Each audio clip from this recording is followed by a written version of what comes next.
From the streets of Harlem to the peak of Hollywood fame, Shaft 1971 created icons the world couldn't forget. But off-screen, not every story ended in glory. One life took a devastating turn while another vanished without answers.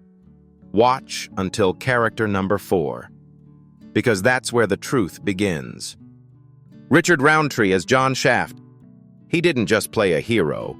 He became a symbol of something Hollywood had never truly seen before. When Richard Roundtree stepped onto the screen as John Shaft in Shaft, he carried a presence that felt effortless, almost dangerous in its calm confidence. Audiences didn't just watch him, they believed in him. Cool, composed, and always one step ahead, Shaft wasn't simply a character. He was a shift in identity, a new definition of power that resonated far beyond the film itself. But long before the leather coat and Harlem streets, Roundtree's life followed a quieter, more uncertain path. Raised in a strict religious household in New Rochelle, New York, with a father who would later become a minister, discipline shaped his early years. He earned a football scholarship to Southern Illinois University, but something inside him pulled toward a different stage. Leaving school behind, he stepped into modeling and eventually acting, navigating rejection and instability before opportunity finally found him. What many didn't know was how sudden and overwhelming that success became. Shaft didn't just elevate his career, it defined it. For decades, Roundtree carried the weight of that image, often fighting to escape the very role that made him iconic. Yet he never fully could. And then in 1993, life delivered a reality no script could prepare him for a diagnosis of male breast cancer, a condition so rare it shattered the illusion of invincibility he had embodied. He survived quietly with the same strength audiences once saw on screen. In later years, he continued acting, appearing in projects that gently reintroduced him to new generations, even returning to the Shaft legacy alongside Samuel L. Jackson. But time, as it always does, moved forward. In October 2023, at the age of 81, Roundtree passed away after a battle with pancreatic cancer, leaving behind not just a career, but a cultural imprint that refuses to fade. And perhaps that's the quiet truth behind it all. John Shaft may have looked untouchable, but Richard Roundtree's real legacy was never about being invincible. It was about enduring long after the spotlight dimmed. Moses Gunn as Bumpy Jonas. He didn't need to raise his voice to command fear. When Moses Gunn appeared as Bumpy Jonas in Shaft, his presence alone carried a weight that lingered in every scene. Cold, calculating, and quietly authoritative Bumpy wasn't just a crime boss. He was a man who understood power and how to hold it without ever appearing desperate. Audiences didn't just see a villain. They saw a force that felt real, grounded, and dangerously human. But Gunn's story began far from the streets of Harlem. Born in St. Louis in 1929, he was the eldest of 7 children in a working-class family shaped early by responsibility and limitation. His father worked manual jobs, and life offered few shortcuts. Yet something in Gunn resisted those boundaries. He pursued education relentlessly, eventually finding his way into theater, an unlikely path for someone carrying so much expectation at home. What many didn't realize was that Gunn wasn't just an actor. He was a co-founder of the Negro Ensemble Company, a groundbreaking institution that gave black performers a stage when few existed. It wasn't just about roles, it was about creating space where stories could finally be told. After Shaft, Gunn never chased the spotlight the way others did. Instead, he built a steady, respected career across film, television, and stage. From Rollerball to Heartbreak Ridge, and later as Joe Kagan in Little House on the Prairie, he became a familiar face, never loud, but always unforgettable. Behind the scenes, his life remained private, grounded in family, far from the chaos often tied to fame. In 1993, at the age of 64, Moses Gunn passed away from complications related to asthma. Quietly, almost the way he lived. And yet decades later, his presence still lingers, not as a headline, but as something deeper. Because some actors don't need the spotlight to be remembered. They become part of the atmosphere itself. Charles Chaffee as Lieutenant Vic Androzzi.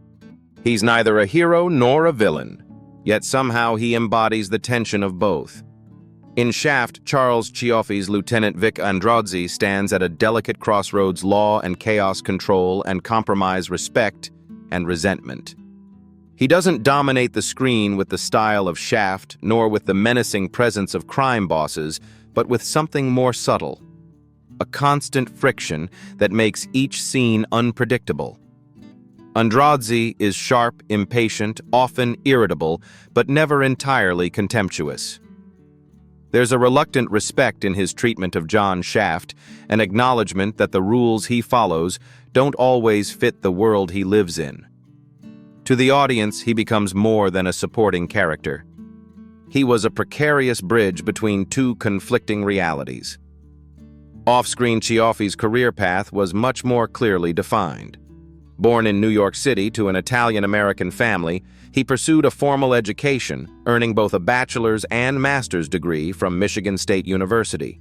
His transition to acting wasn't a reckless leap, it was a calculated change. And perhaps it was that solid foundation that shaped the roles he later played: authentic, calm, and trustworthy men. A lesser-known detail adds another layer of meaning to his story before fully focusing on acting. Cioffi spent time teaching, carrying with him a quiet intellectual presence that shaped his performances. After Shaft, his career didn't explode into stardom, but it was steady. He appeared in films such as Clute and All the President's Men, and later found stable work on television, including Get Christie Love. His quiet, peaceful life was a testament to perseverance in an industry rarely rewarded. By 2008, he had completely retired from acting. By 2026, at age 90, he lived far from the spotlight he once easily captured.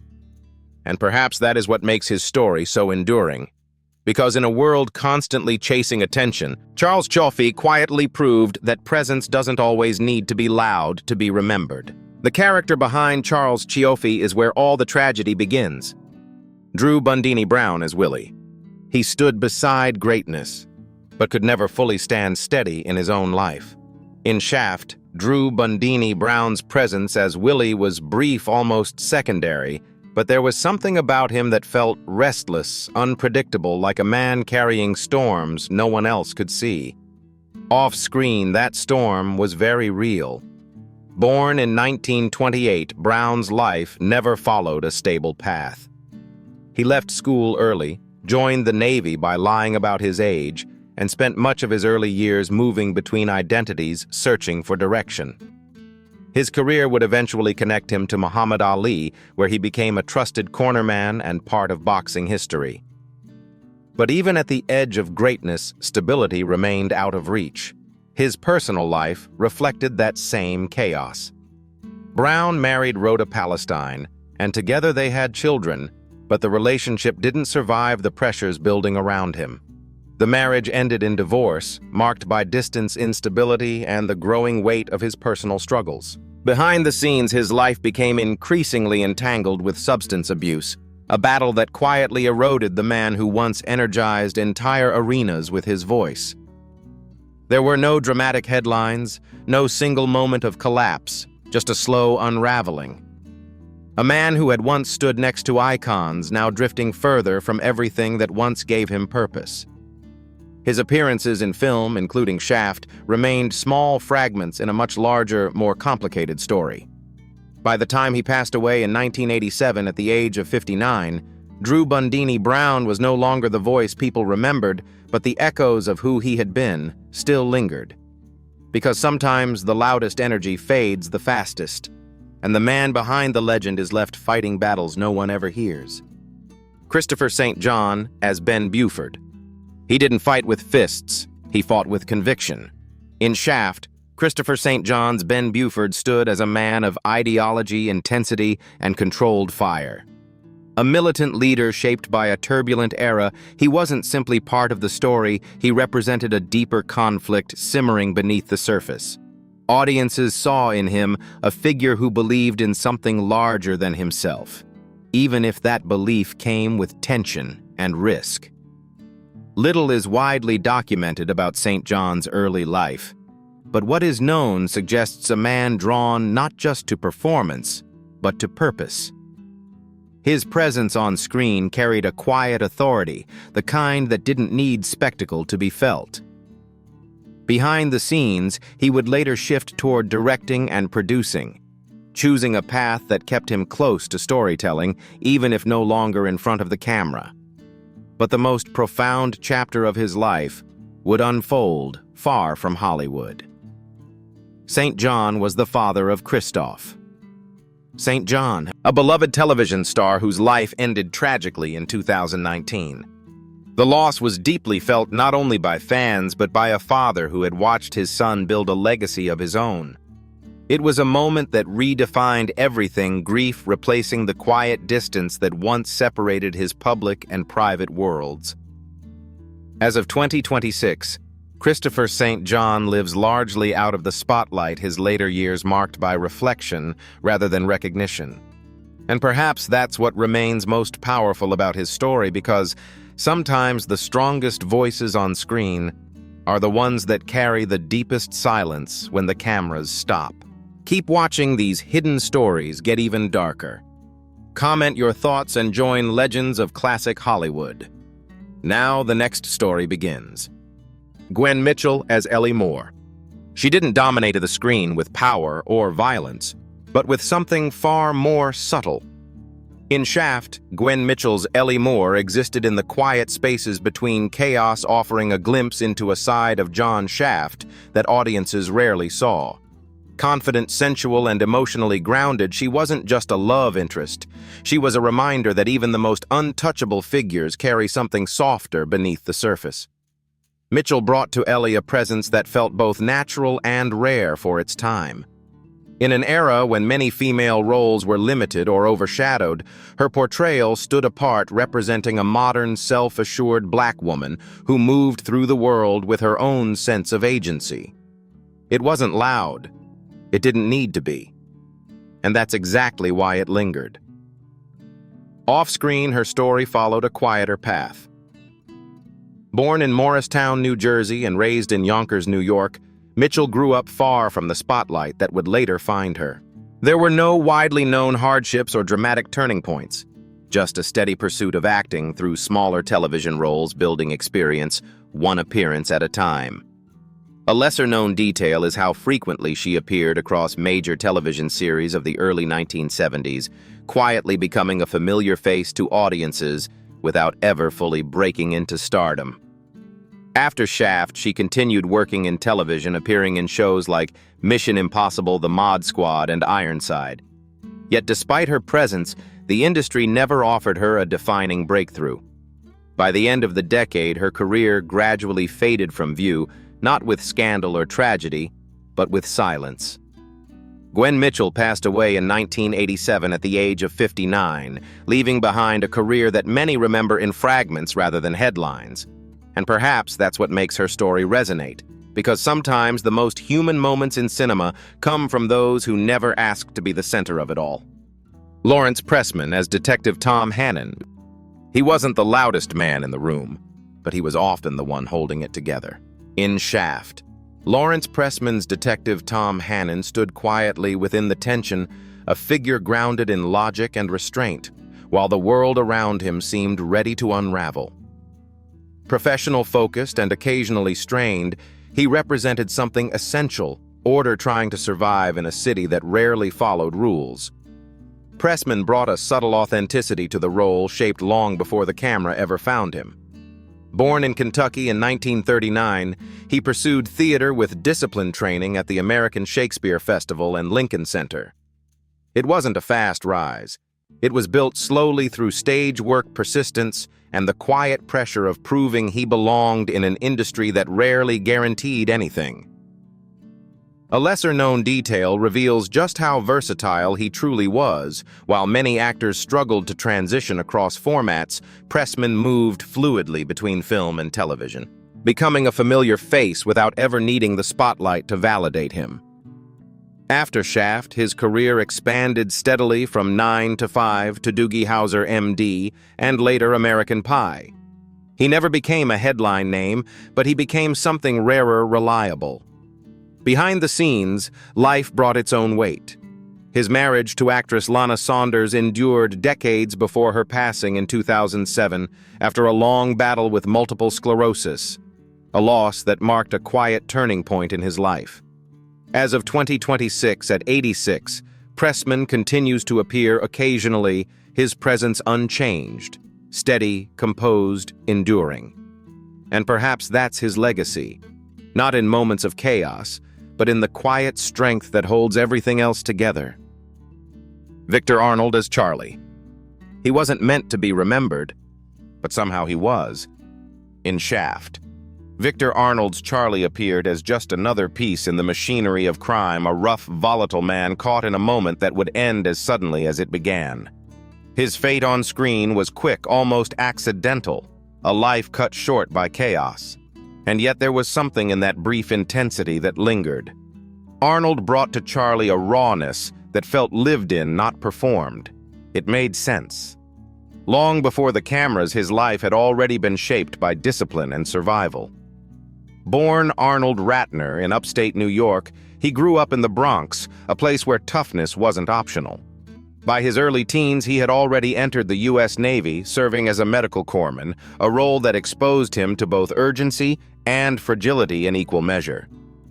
What many don't realize is that Arnold wasn't just a film actor. He carried a strong presence on stage, even appearing on Broadway in Fortune and Men's Eyes, proving a depth that extended far beyond the roles he was often given. After Shaft, he built a steady career across decades, showing up in films like The 7-Ups and Justice for All, never quite a star, but never invisible either.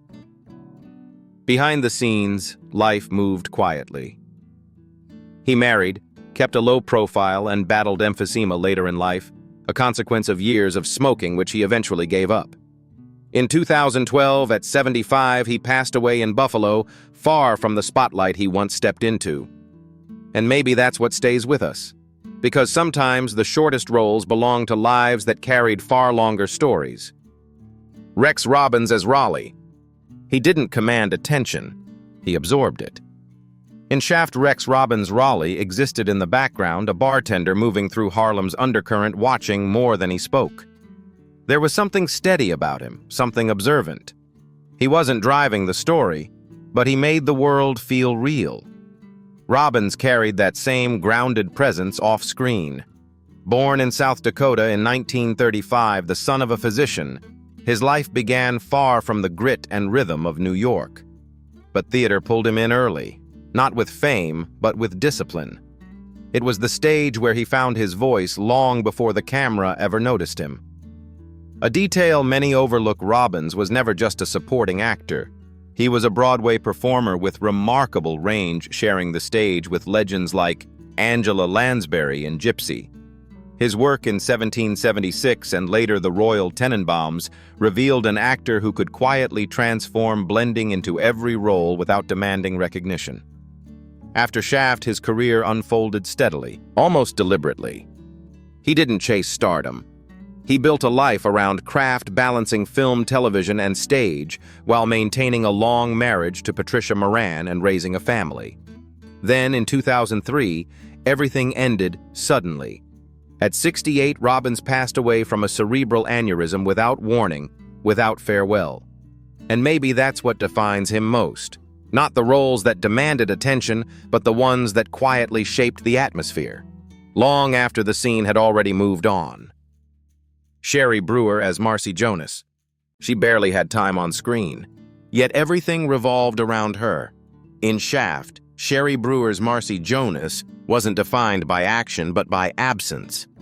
A young woman taken a life interrupted and the quiet center of a storm that forced every other character to move. There was vulnerability in her presence, but also something more, a reminder of what was at stake beneath all the violence.